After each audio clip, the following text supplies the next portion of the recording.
Hello friends, welcome to the beauty of Ayurveda. Friends, आज के session में हम लोग वैदिक क्षमत्व के बारे में देखेंगे। तो सभी को ये डेफिनेशन पता ही होगी चक्रपाणी की। वैदिक क्षमत्वम नाम व्याधि बल विरोधित्वम व्याधि उत्पाद प्रतिबंधकत्वम इति।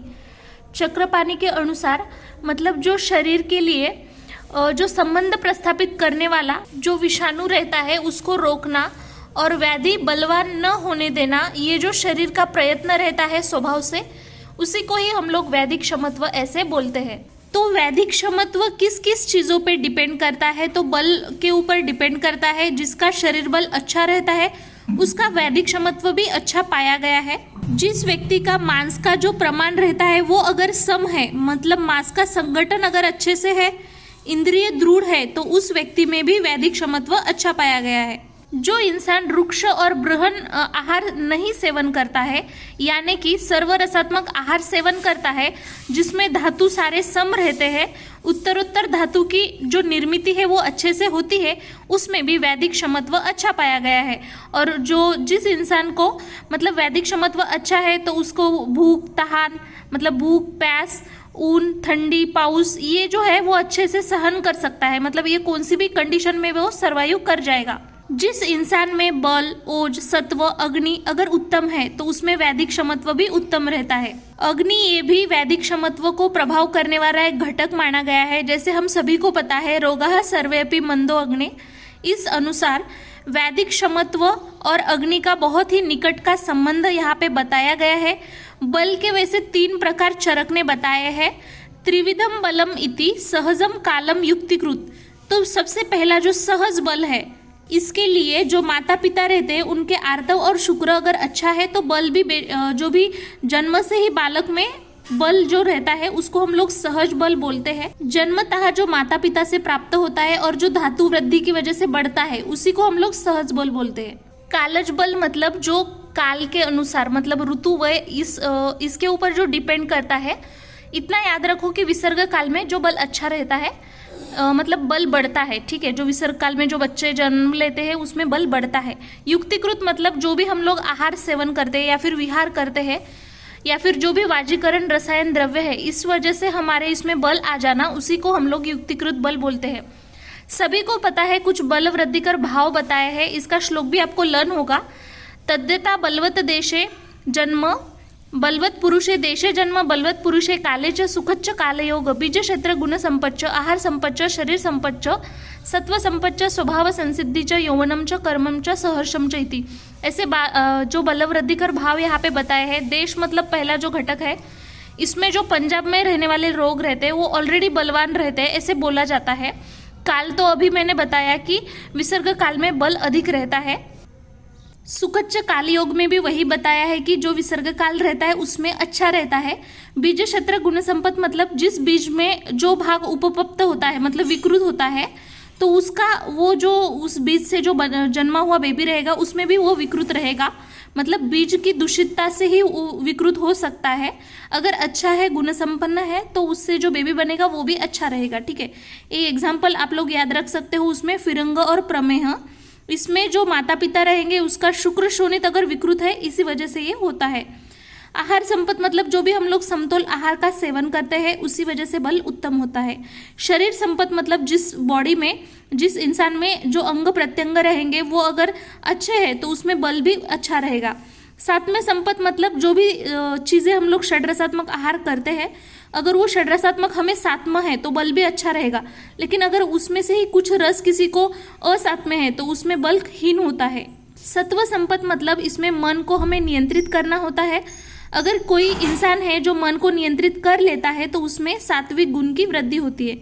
कुछ लोग जो रहते हैं स्वभाव संसिद्धि, इसमें कुछ लोग स्वभाव से ही किसी व्याधि के लिए वैदिक क्षमत्व मतलब उसमें अच्छा होता है। जैसे नेपाली जो लोग रहते हैं वो क्षय जो जंतु रहेगा उसको उसके सहज बलि पड़ जाते हैं, मतलब उनको इजीली वो डिसीज होता है क्षय रोग। लेकिन जो लोगों में उसमें वो वैदिक क्षमत्व ऑलरेडी प्रेजेंट रहता है, तो ये स्वभाव से है। यौवन मतलब जो रहता है हमें पता है जो तारुण्य अवस्था रहती है उसमें बल अच्छा रहता है।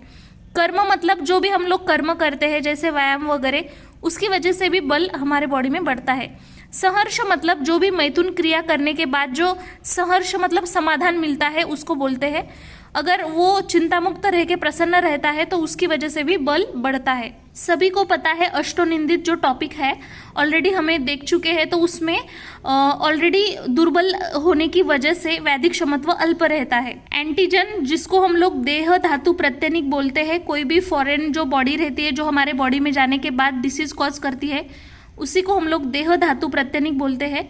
और एंटीबॉडी मतलब विरोधी धातु द्रव्य जो एंटीजन बॉडी में जाने के बाद उसको मतलब उसका जो भी इफेक्ट है उसको कम करने के लिए, उसका प्रतिकार करने के लिए जो बनता है, उसी को हम लोग विरोधी धातु द्रव्य बोलते हैं।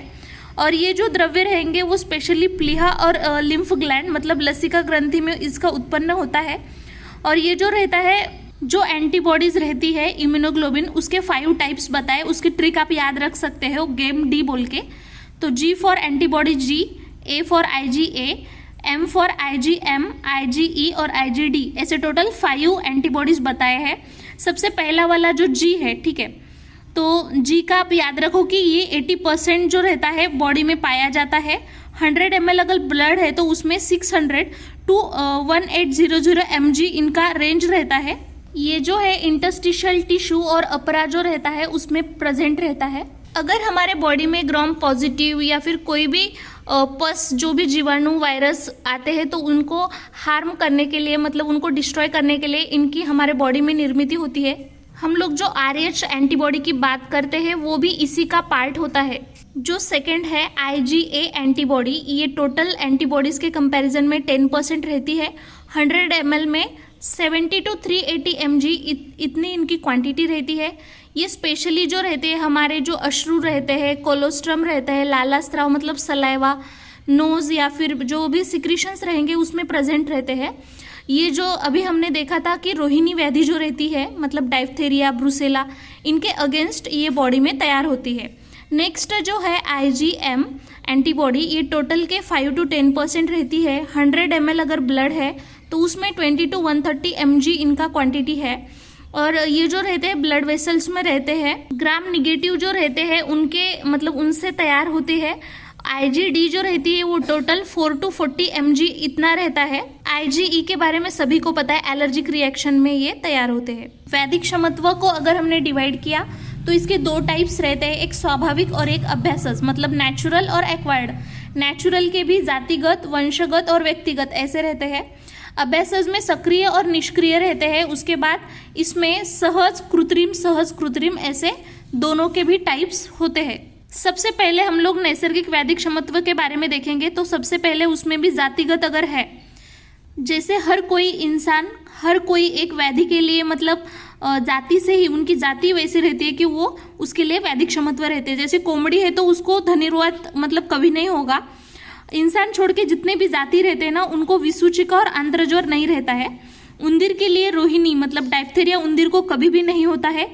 जो भी बकरी रहेगी उसको राजक्षमा कभी नहीं होगा। ये सब कुछ क्यों है? तो उनकी जाति की वजह से है। वंश में भी अगर हमने देखा, अफ्रीका में जो निग्रो लोग रहते हैं ना उनको पीत ज्वर जो रहता है वो कभी नहीं होता है। जैसे हमने देखा था नेपाली को जल्दी ही राजक्षमा होता है लेकिन जू को नहीं होता है। व्यक्तिगत की अगर हमने बात की, जिस व्यक्ति में जैसे भाव उत्कृष्ट रहते हैं उसी तरह उनका वैदिक क्षमत्व भी अच्छा रहता है। सेकंड जो है अभ्यासज या फिर उसी को हम लोग उपसर्जित वैदिक क्षमत्व एक्वायर्ड इम्यूनिटी बोलते हैं। ये 2 टाइप्स की रहती है, एक सक्रिय रहती है और एक निष्क्रिय रहती है। जो सक्रिय रहेगी इसमें एंटीजन के अगेंस्ट एंटीबॉडी तैयार की जाती है। इसमें भी हमें 2 टाइप्स मिलेंगे, सहज और कृत्रिम। इसमें समझो किसी को कोई डिसीज होता है तो उसके अगेंस्ट एंटीबॉडीज तैयार होते हैं और वो डिसीज अगर उसमें बॉडी में पूरी तरह से चला भी गया मतलब फिनिश हो गया तो भी उसके बॉडी में कुछ ऐसी क्षमता रहती है कि जो मतलब वो ऐसे ही टिक के रहती है। उसको हम लोग सक्रिय अभ्यासज वैदिक क्षमत्व बोलते हैं। जैसे हमें पता है कि एक बार अगर चिकन पॉक्स वगैरह होता है तो वो फिर से नहीं होता है क्योंकि उसके अगेंस्ट हमारे बॉडी में ऑलरेडी एंटीबॉडीज है, बन के रेडी हो चुके हैं। वैसे ही कुछ व्याधि है, जैसे यहाँ पे पोलियो है, डाइफ्थेरिया, रोहिणी, विसूचिका, इन्फेक्टिव मतलब यकृत शोथ भी आपको याद रखना है, इन्फेक्टिव हेपेटाइटिस। मतलब इसमें ये जो लोग रहेंगे वो एज अ कैरियर रहेंगे। खुद के बॉडी में कोई भी डिसीज इनको होगा नहीं लेकिन दूसरों को ये फैला सकते हैं। सेकंड जो है कृत्रिम सक्रिय वैदिक क्षमत्व है। कृत्रिम में हम लोग क्या करते हैं, इसके बॉडी में वैक्सीन मतलब अंदर डाल देते हैं। जैसे डेड या फिर लाइव दोनों भी रहते हैं इसमें। तो मतलब ऑलरेडी प्रिपेयर्ड जो किए वाले एंटीबॉडीज़ रहते हैं वो हम लोग इसके अंदर बॉडी में डाल देते हैं। इसकी वजह से क्या होता है, वो टाइम जो भी एंटीबॉडी मतलब निर्मित हो रहा था वो टाइम कम लगता है, मतलब क्योंकि हम लोग ऑलरेडी प्रिपेयर्ड डाल रहे हैं ना, इस वजह से वो टाइम नहीं लगता है, डायरेक्टली हम लोग प्रिपेयर्ड ही उसके बॉडी में डाल देते हैं। इसमें हम लोग 3 कैटेगरी से उसके बॉडी में डाल सकते हैं, या तो जीवंत जीवाणु शरीर में प्रविष्ट करना, मतलब लाइव जो रहेंगे वैक्सीन डालेंगे, या फिर मृत डेट होने वाले जो भी रोगकारक कीटाणु रहेंगे वो डालेंगे किल्ड वैक्सीन, या फिर टॉक्सॉइड। हम लोग ये 3 फॉर्म में डाल देते हैं। तो सबसे पहले जो जीवंत जीवाणु शरीर में प्रवेश करते हैं तो उसमें आपको याद रखना है बीसीजी, पोलियो, मसूरिका, रोमांतिका, पाषाण गर्भ, पित्त ज्वर। सेकेंड वाला जो है मृत जीवाणु, उसमें आपको याद रखना है कि ये जो रहेगा जीवंत के कंपैरिजन में ये कम सामर्थ्यशाली रहता है, और इसमें हम लोग जैसे आंत्रज्वर के लिए प्लग, पोलियो, फ्लू, रेबीज ये सारी चीज़ों के लिए डालते हैं। और टॉक्सॉइड जो रहेंगे, ये जो रहेंगे धनुर्वात और रोहिणी, आपको ये 2 चीज़ें याद रखनी है। एक लास्ट वाला जो रहता है मिश्र लस्सी भी रहता है, मिक्स्ड वैक्सीन भी डालते हैं हम लोग इसमें। ये हम लोग कब डालते हैं, समझो एक एट ए टाइम हमें अगर ज़्यादा व्याधियों के लिए उसमें एंटीबॉडीज़ देनी है, जैसे डीपीटी है, डीटी है, डीपी, टीएबी है वैक्सीन, ये जो है एक साथ अगर हमें ज़्यादा व्याधियों के लिए उसको वैक्सीन देना है तब हम लोग ये मिक्स्ड वैक्सीन का प्रयोग करते हैं। अभी हम लोग वैक्सीन के बारे में देखेंगे। बीसीजी वैक्सीन जो रहेगी, ये जो रहेगा उसका इन्वेंशन जो है कॉमेट और ग्यूरिन ने किया था, इसी वजह से हम लोग बीसीजी का लॉन्ग फॉर्म जो है बैसिले कॉमेट ग्यूरिन वैक्सीन, ये नाम इसी वजह से है क्योंकि वो शास्त्रज्ञ का नाम था जिन्होंने ये डिस्कवरी किया है। ये हम लोग क्षय और कुष्ठ के लिए देते हैं, मतलब उसके अगेंस्ट। तो ये जो रहेगा 0.05 इतनी उसकी क्वांटिटी इंट्राडर्मल रहता है। डीपीटी वैक्सीन जो रहती है घटसर्प, रोहिणी में हम लोग देते हैं, पर्ट्यूसिस, धनुर्वात, ये तीनों का मिक्स करके रहता है। इंट्रामस्कुलर 1 cc इसकी क्वांटिटी रहती है। ये सभी को पता है कि diphtheria, pertussis, tetanus, hepatitis B, haemophilus influenza, ये जो व्याधि रहती है उनके विरुद्ध ये लस दी जाती है। पोलियो वैक्सीन सभी को पता है, उसमें 2 टाइप्स रहते हैं, एक साल्क रहता है, एक सैबिन रहता है। जो साल्क रहता है वो डेड जीवाणु की मतलब उससे तैयार होता है और इंट्रामस्कुलर देते हैं हम लोग, और जो सैबिन रहता है वो जीवंत जीवाणु रहते हैं इसमें। तो ये याद रखना है कि अभी जो रिसेंटली है सैबिन वाला जो है, जो हम प्रचलित है ज़्यादातर, वो ओरल हम लोग देते हैं। एक है मिजल्स वैक्सीन, गोवर वैक्सीन जिसको बोलते हैं, ये 9 to 12 मंथ के अंदर सबक्यूटेनियस दी जाती है, 0.5 ml इसकी मात्रा रहती है। और ये जो इसका जो सेकेंड मात्रा रहता है 18 to 24 मंथ में दी जाती है। डीटी, ये जो लस रहेगी 5 to 6 ईयर्स के अंदर देते हैं हम लोग, इंट्रामस्कुलर देते हैं। टीएबी जो वैक्सीन रहती है उसको हम लोग सबक्यूटेनियस देते हैं। टिटेनस जो है इंट्रामस्कुलर देते हैं हम लोग 0.5 ml। हेपेटाइटिस बी जो रहेगी इसकी जन्मतः मतलब 24 आवर के अंदर ही दी जाती है। इसका जो डोज रहता है 0.5 ml इंट्रामस्कुलर दी जाती है। उसके साथ ही विटामिन ए का जो डोज रहेगा, टोटल 9 डोज दिए जाते हैं उसमें। सेकेंड वाला जो टाइप है निष्क्रिय वैधिक क्षमत्व, इसमें भी 2 टाइप रहेंगे, एक तो स्वाभाविक मतलब नैसर्गिक और कृत्रिम। तो इसमें हमें पता है जब बेबी मतलब मिल्क पीता है मम्मा का, तो उस टाइम पे स्तन्य के द्वारा उसके बॉडी में जो एंटीबॉडीज आती है तो वो इसमें आ जाएंगी। कृत्रिम निष्क्रिय में क्या होता है, इसमें क्या रहता है, जो घोड़ा कोंबड़ी रहती है ना, उनके बॉडी में पहले तो एंटीजन इंसर्ट किए जाते हैं, कोई भी अगर डिसीज है तो उसके लिए। फिर उनके बॉडी में मतलब वो एंटीबॉडी को तैयार करने देते हैं पहले। तो वो एंटीबॉडी जैसे ही तैयार होती है उनके बॉडी में तो वो ब्लड में आती है उनके, जैसे घोड़ा कोंबड़ी जिसके भी हमने फॉरेन मटेरियल उनमें डाला है, तो वो जैसे तैयार होता है तो उसका ब्लड हम लोग सैंपल लेते हैं और उसमें जो सीरम रहता है उसको अलग करते हैं, और उसके बाद हमें जिस इंसान में वो डालना है तो वो इंसान में वो डाल देते हैं। लेकिन उसको देने से पहले कुछ चीज़ें जो हमें बहुत इंपॉर्टेंट याद रखनी होती है। सबसे पहले तो वो जिस प्लेस पे देना चाहिए उसी प्लेस पे देना होगा। अगर ऐसा नहीं किया तो वहाँ पे रेडनेस और टेंडरनेस भी हो सकता है, या फिर वेदना भी हो सकती है, या फिर कुछ कुछ इंसान रहते हैं क्योंकि हम लोग ये प्राणी में तैयार कर रहे हैं ना, तो उसके लिए सेंसिटिव हो सकते हैं। तो उनको क्या करना है, पहले थोड़ी क्वांटिटी में दे के देखना है। अगर वो सेंसिटिव है और उनमें अगर कोई ज्वर, विस्फोट, एनाफिलेक्टिक शॉक ऐसे कुछ लक्षण अगर उनमें दिख रहे तो ट्राई करो कि उनमें मत ही दो, ठीक है। एनाफिलेक्टिक अगर शॉक वगैरह होता है तो एड्रेनालिन, एंटीहिस्टामाइन ये जो है उसका ट्रीटमेंट हमें उसमें देना है। तो ऐसे हम लोग कृत्रिम निष्क्रिय वैधिक क्षमत्व को देखते हैं। यहाँ पे ना वो डिफरेंस दिया है, तो सक्रिय और निष्क्रिय में क्या डिफरेंस है। सक्रिय में हमें पता है इसमें जो क्षमता होती है एंटीबॉडी को इंसर्ट किया जाता है, और निष्क्रिय वैदिक क्षमत्व में विरोधी धातु द्रव्य से युक्त मतलब एंटीबॉडी युक्त एंटीजन को इंसर्ट किया जाता है। इसमें ये क्षमता रहती है कि अगर एंटीजन आता है बॉडी में तो उसके अगेंस्ट एंटीबॉडी तैयार कर पाए। लेकिन इसमें क्या करते हैं हम लोग, प्राणी में डाल के ऑलरेडी एंटीजन प्राणी में कोई भी डालते हैं और उसके बॉडी में जो भी एंटीबॉडी तैयार होती है फिर वो इंसान में डालते हैं हम लोग। जैसे हम लोग वैक्सीन देते हैं उसके बाद थोड़े टाइम के लिए विरोधी धातु द्रव्य मतलब एंटीबॉडी तैयार होती है, उसके लिए टाइम लगता है। लेकिन क्योंकि इसमें हम लोग क्या करें, डायरेक्ट जो रेडीमेड एंटीबॉडी है वो इंसर्ट कर रहे हैं, इसलिए इसमें त्वरित वैदिक क्षमत्व हमें मिलता है।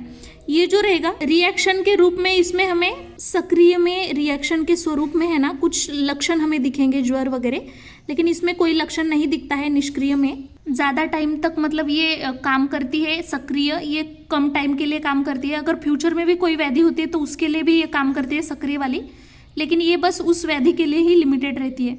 कोई भी संक्रामक व्याधि है तो उसकी हम लोग चिकित्सा कैसे कर सकते हैं, तो यहाँ पे देख सकते हो नीचे स्थान परित्याग, शांति कर्म, प्रायश्चित, मंगल, जप, होम, उपहार, यज्ञ, भगवान के सामने हाथ जोड़ के नमस्कार करना, तप, नियम, दया, दान, दीक्षा, देवता पूजन, ब्राह्मण पूजन, गुरु पूजन, ये सारी चीज़ों की वजह से हमें मानसिक शांति भी मिलती है और व्याधि निर्हरण भी होता है।